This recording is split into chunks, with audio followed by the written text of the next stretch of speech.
Բարև ձեզ, եթերում օրվա ամփոփումն է, ձեզ հետ է Արփինեն Ավասարդյանը։ 19:00-ի դրությամբ առանձնացրել ենք հետևյալ լուրերը։ Նիկոլ Փաշինյանն այսօր Facebook-յան գրառում է կատարել, նշելով, որ եթե պարզվի, որ Գարեգին ԲՆԿ խախտել է կուսակրոնության ուխտը եւ զավակ ունի, ապա նա չի կարող լինել ամենայն հայոց կաթողիկոս։ Արձանագրում եմ ամենայն հարգանքով բոլորի անձնական եւ ընտանեկան կյանքի գաղտնիության իրավունքի նկատմամբ, բայց ամենայն հայոց կաթողիկոսը չի կարող ունենալ այսպիսի անձնական կյանք։ Խնդիրը բարձրացնում եմ որպես հայ առաքելական եկեղեցու հետևորդ, որովհետև տեսնում եմ հոգևոր անվտանգության խնդիր, ասում եմ նաև որպես Հայաստանի Հանրապետության վարչապետ, որովհետև տեսնում եմ պետական անվտանգության խնդիր։ Մայրաթոր Սուրբ Էջմիածինը պիտի դիրքավորվի այս իրավիճակի նկատմամբ, ինչից հետո կիրականացվի հարցի հետագա պարզաբանում։ Փաշինյանի այս գրառումից հետո հանրային տիրույթում կրկին աժոտաժ է ստեղծվել եւ քաղաքացիների շրջանում հարց է առաջանում, հաստատի Նիկոլ Փաշինյանը վեհապարի հրաժարականն է պահանջում։ Նիկոլ Փաշինյանն այսօր ժամանել է Երևանի պետական համալսարան, Մայրբուհում նա հանդիպում է ունեցել դասախոսների եւ ուսանողների հետ։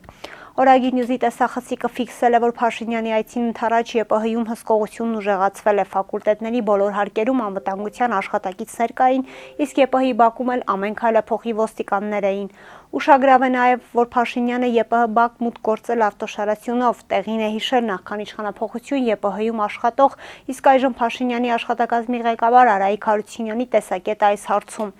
Նախքան 2018 թվականը Արայիկ Հարությունյանն անընդհատ դժգոհում էր, որ Սերժ Սարգսյանն այն ժամանակ ԵՊՀ-ի բակ մտնում էր ավտոշարասյունով, լուսանկարում էր, հրապարակում, համացանցում, քննադատում։ Դրան բարի աչքով չէր նայում նաև ԵՊՀ ներկայիս ԿՊ ռեկտոր Հովհաննես Հովհաննիսյանը։ Առ այս պահը վերջիններս չեն համարձակվել այս կապակցությամբ դժգոհություն հայտնել եւ քննադատել իրենց քաղաքական առաջնորդին։ Կառավարության ղեկավարի որոշմամբ Հայաստանի Հանրապետության ներքին գործերի նախարարի տեղակալ ոստիկանապետ Արամ Հովհաննիսյանն ազատվել է պաշտոնից։ Նա այս պաշտոնում նշանակվել էր 2023 թվականի հունվարի 9-ին, իսկ նախքան դա Արամ Հովհաննիսյանը 2020-ից 2023 թվականներին զբաղեցրել է Հայաստանի Հանրապետության ոստիկանության պետի առաջին տեղակալի պաշտոնը։ Մամուլը գրում էր, որ Արամ Հովհաննիսյանին կփոխարինի Լոռու մարզպետ Արամ Ղազարյանը։ Նա այսօր հրաժարական է տվել, հայտնելով, որ դադարեցնում է իր քաղաքական եւ կուսակցական գործունեությունը։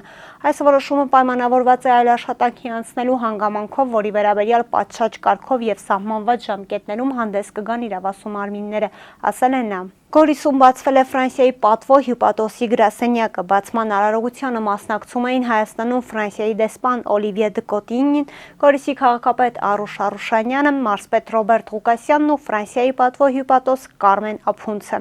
Հենց նրանք էլ կտրեցին տոնական ժապավենը։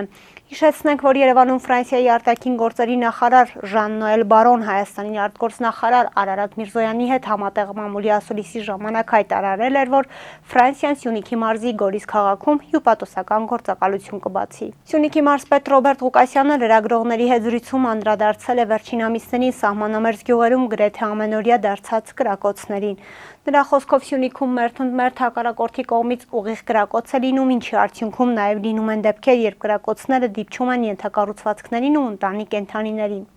Ինչը շատ վատ է եւ այն պետք է տեղի չունենա, բայց պաշտպանության նախարարությունը հստակ արձանագրում է փաստը եւ դիրքորոշում ունի այս առնչությամբ։ Ես ավելացնելու պաշտպանության նախարարության ասվածին երևի թե չունեմ։ Ազգային անվտանգության ծառայության նախկին տնօրեն Արթուր Վանեցյանը հայտարարել է, որ իր գլխավորած հայրենիք կուսակցությունը որոշում ունի մասնակցել 2026 թվականի խորհրդարանական ընտրություններին միայնակ առանց դաշինք կազմելու։ Լուրջ քաստի եթերում անդրադառնալով ընտրություններին պատրաստվելու հարցին Վանեցյանն ասել է, թե կա արդյոք այնպիսի քաղաքական ուժ, որը չի պատրաստվում խորհրդարանական ընտրություններին, չի կարող լինել այդպիսի ուժ։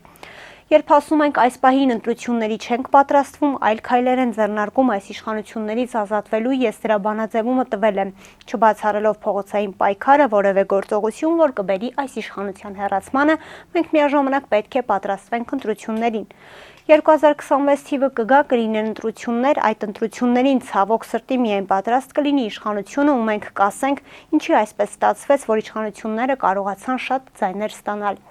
Իսկ սրանց թողնել իշխանության Հայաստանը չի կարող նման շքեղություն երկրորդ անգամ իրեն թույլ տալ, որովհետև սա դասական քաղաքական պայքար չէ, սա ազգային ազատագրական պայքար է ընդդեմ ներքին թշնամու։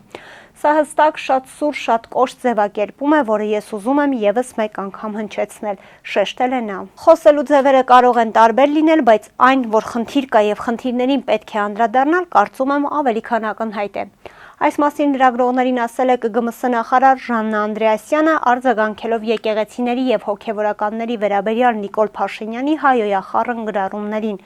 Եթե հանրային ձևավորված խոսույթի մասին եք խոսում, բնականաբար որևէ մեկից չի կարող դուր գալ այն խոսույթը, որ ձևավորված է, ու ես ձեր ուշադրությունը պիտի հրավիրեմ նկատելու, որ այդ խոսույթը նոր չի, որ ձևավորված է։ Արժե որ ուշադիր լինենք նաև բոլոր այն դեպքերում, երբ որ այդ բառամթերքը հնչում է նաև տարբեր կողմերից, այդ թվում օրինակ իմ նկատմամբ, նշել է նախարարը։ Անդրեասյանը հավելել է նաև, որ Հայաստանում հուշարձանների հանդեպ հոգատարության, այդ թվում հանրային հոգատարության շատ լուրջ խնդիր կա, որովհետև եթե մենք արժևորում ենք մեր մշակույթը, առաջին հերթին պիտի մեր կողքին նայենք, քանի անգամ ենք տեսել ձեր կողքին մարդ, որ գտնվում է հուշարձանի տարածքում եւ օրինակ աղբ է գցում։ Շիրակի մարզի Մարմարաշեն համայնքում գտնվող վանական համալիրում առերևույթ խուլիգանության կատարելու դեպքի վերաբերյալ հանցանքի մասին հաղորդում եմ ներկայացրել Հայաստանի Հանրապետության քննչական կոմիտե։ Այս մասին հայտնում է փաստաբան Վահան Հովհաննիսյանը։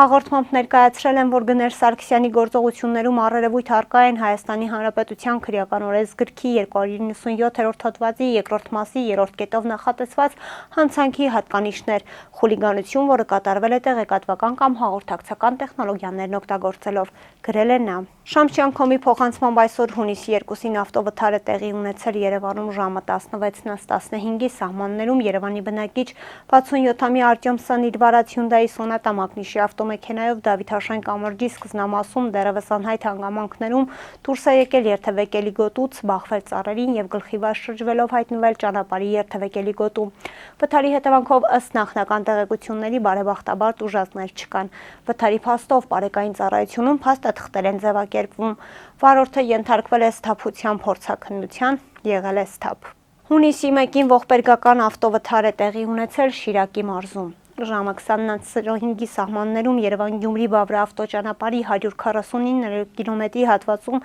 Շիրակի մարզի բնակիչ 59-ամյա Բագրատ Իսպիրյանը իր վարած Opel Vectra մակնիշի ավտոմեքենայով դուրս է եկել երթևեկելի գոտուց, բախվել բետոնե արգելապատնեշներին, ապա քարերին։ Ինչպես հայտնում է ֆոտոլրագրող Գագիկ Շամշյանը, վթարի հետևանքով Շիրակի մարզի բնակիչներ 44-ամյա Սիրանուշ Նիկողոսյանը եւ 84-ամյա Գալիա Իսպիրյանը մարմնական վնասվածքներով տեղափոխվել են Գյումրի բժշկական կենտրոն։ Մինչ դեպքի վայր կժամաներ քննչական խումբը հիվանդանոցից հազանգ է ստացվում, որ վիրավորներից 84-ամյա Իսպիրյանը մահացել է։